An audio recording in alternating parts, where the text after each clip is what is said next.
बिस्मिल्लाहिर्रहमानिर्रहीम। आप देख रहे हैं YouTube channel overseas production USA और शिकागो डाउनटाउन से मैं हूं जब्बार में।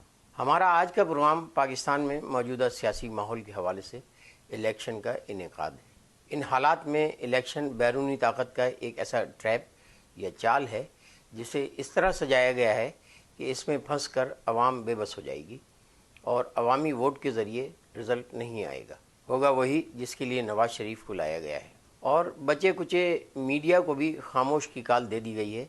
जैसे बेचारे डॉक्टर शाहिद मसूद पिछले अपने प्रोग्राम में खुद मेज़बान बन बैठे और एक प्रोफेसर साहब को ले आए जो एनवायरनमेंट पर गुफ्तगू करते रहे और आज फिर हौती कज़ाकों और मेडिटेरेनियन सी का नक्शा खींचते रहे।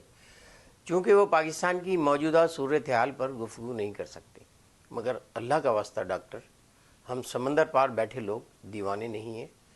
अलबत्ता हम लोग अमली सियासत का ना तो हिस्सा हैं और ना ही अक्सरियत इस जहालत में पड़ना चाहती है। यार, पाकिस्तान के अफलास और भूख के मारे अवाम को किसी ग्लेशियर के पिघलने से क्या मतलब। अक्ल के नाखुन लें और आप चले हैं हमें वो कहानियाँ सुनाने जो हमें हमारी माँ बचपन में सुनाकर सुलाती थी। यूँ लगता है कि पाकिस्तान में इस वक्त की बेकायदगियाँ पाकिस्तान की तारीख़ की सबसे बड़ी बेकायदगियाँ हैं जो इससे पहले कभी नहीं हुई, जिसके तहत एक मफरूर मुलजिम को हीथ्रो एयरपोर्ट से रेड कारपेट प्रोटोकॉल के साथ इस्लामाबाद रवाना किया गया और इस्लामाबाद लैंडिंग के साथ ही सारे इदारे इसके आगे इस्लामाबाद एयरपोर्ट पर ही सजदा रेज़ हो गए। हालांकि इस बेचारे को एक्टिंग करनी नहीं आती। एक दफ़ा इससे भी बड़ा वाक़या पाकिस्तान में हो चुका था जिसमें एक अनजान शख्स जिसका नाम मोइन कुरैशी था, बग़ैर किसी लाहो लश्कर के ऐसे आ चुका है जैसे मल्टी नेशनल कंपनियां अपने डायरेक्टर्स को किसी जगह भेजती हैं। इस वक्त हुआ यह है कि इमरान खान जब बाजी जीतने के करीब पहुंच चुका था और हरीफ शातिर के मोहरे भी सब मार चुका था तकरीबन, इसकी एक ही गलत चाल ने इसे मरवा दिया। भलाई इसी में थी कि इसे एब्सोल्युटली नॉट नहीं कहना था और किसी तरह भी पाकिस्तान और इस गरीब अवाम का भला देख लेता, चूँकि जंग में एक ऐसा मौका भी आता है जब फ़ौज को हिकमत अमली के तौर पर पीछे हटा लिया जाता है। अगरचे कि इसका फ़ैसला गलत नहीं था। जर्मनी से लेकर टर्की और तमाम मुस्लिम बादशाहत के नाम पर मौजूद ममालिक इल्ला ईरान, क्या वहाँ अड्डे नहीं हैं? कोई माने या अहमकों की जन्नत में ज़िंदगी गुजारे, ये उसकी सवाबदीद है, मगर इस वक्त ज़मीन पर सुपर पावर अमेरिका ही है। चाइना नुमा खिलौने बनाकर रोज़ी कमाने वाले और भी मुल्क दुनिया के नक्शे पर मौजूद हैं। अमेरिका में हुकूमतें आती जाती रहती हैं, मगर रियासत एक चट्टान की मानिंद मौजूद रहती है और दुनिया का रोड मैप अमेरिकन रियासत की हिकमत अमली है, ना कि बूढ़े बाइडन या किसी अमेरिकी सदर का ख्वाब। हम पाकिस्तान से आए हुए लोग जो सिर्फ बेहतर ज़िंदगी की तलाश में अमेरिका आए थे और पाकिस्तान की अक्सरियत भी यहाँ आना और अपने बच्चों को अमेरिका लाना चाहती है, जो कि कोई गलत बात नहीं है, मगर गरीब आवाम की गर्दन पर पाँव रख कर तो ना हो। अमेरिका में मौजूद हमारे भाई अजीब खुद फरेबी का शिकार हैं।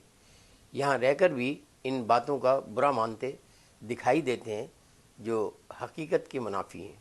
मसलन अमेरिका का पिछला सदर ट्रंप एक जायज़ बात कहता था और मुझ समेत सबको बहुत बुरी लगती थी। वो कहता था, मैं उन पाकिस्तानियों के ख़िलाफ़ हूँ जो यहाँ आकर अमेरिका को बुरा कहते हैं। इसमें इसकी क्या बात गलत थी? अक्ल हैरान है, जबकि आज आप भी अफ़गानियों को उनसे तंग आकर वापस अफ़गानिस्तान भेज रहे हैं और वो अफ़गानी भी पाकिस्तान में रहते हुए पाकिस्तान को बुरा कहते थे। ये बात काबिल मुआयसा हो सकती है। मुस्लिम ममालिक हमें अपनी शरीयत नहीं देते, चाहे हम पूरी उम्र वहाँ रफ़ीक बनकर ज़िंदगी गुजार दें। इसी तरह अपनी ख़वातीन से शादी की इजाज़त भी नहीं देते, बस हमारी बच्चियाँ ले लेते हैं और फिर भी हम इन्हें अपना भाई कहते हैं और ट्रंप के ख़िलाफ़ पाजामे से बाहर हुए जाते थे। यहाँ मैं अमेरिका की सियासी पार्टियों की बात नहीं कर रहा हूँ, बल्कि सिर्फ ट्रंप के अल्फाज की बात कर रहा हूँ।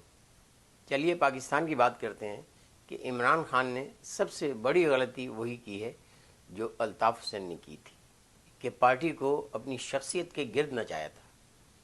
آج سے 10 سال پہلے اپنے ریڈیو پروگرام اسٹیج ہمارا سیاست تمہاری، جسے میں شکاگو سے آن ایئر کرتا تھا، اس میں نے اپنے مہمان پی ٹی آئی کے رہنما عمران اسماعیل سے سوال کیا تھا کہ پاکستان کی تمام پارٹیاں انٹرا پارٹی الیکشن نہیں کرواتی، جماعت اسلامی کے علاوہ آپ کی پارٹی بھی بقیہ پارٹیوں کی طرح ایک کمرے میں بیٹھ کر الیکشن کروا لیتی ہے، اور ہر دفعہ عمران خان سمیت جسے چند لوگ چاہتے ہیں وہ نامزد کر دیے جاتے ہیں، تو ملک میں جمہوریت کس طرح آپ لا سکتے ہیں جبکہ آپ کی اپنی پارٹی میں جمہوریت موجود نہیں ہے؟ اور آج اسی کا عمران خان کو سامنا ہے۔ جس طرح الطاف حسین کی سیاست ختم ہو چکی ہے، اسی طرح عمران کے بعد اس پارٹی میں بھی جوتیوں میں دال بٹا کرے گی۔ لاکھوں کے جلسوں میں جب الطاف حسین کہتا کہ چپ تو ہو کا عالم ہو جاتا تھا، اور حاضرین جلسہ سانس بھی آہستہ لیتے تھے، اور آج وہ چیخ چیخ کر کہتا ہے کہ یہ پارٹی میری تھی، اور اس میں پاگل ہوا جاتا ہے، تو بچہ بھی اس کی بات نہیں سنتا، کیونکہ سب جانتے ہیں کہ راتوں رات پارٹیاں نہیں بنتی، تو پارٹی جس کی تھی وہ پارٹی اسی کی تھی، اور اب اس کی زندگی کے سائے بھی گہرے ہو چلے ہیں۔ اب تک کے لیے اتنا ہی، ملتے ہیں اسی پروگرام کے تسلسل کے ساتھ دوسری قسط میں، جس میں پاکستان ایک کالونی کی طرح نظر آتا ہے اور کالونیل نظام جیتا جاگتا دکھائی دیتا ہے۔ اللہ حافظ، یار باقی صحبت زندہ، پاکستان و امریکہ زندہ باد۔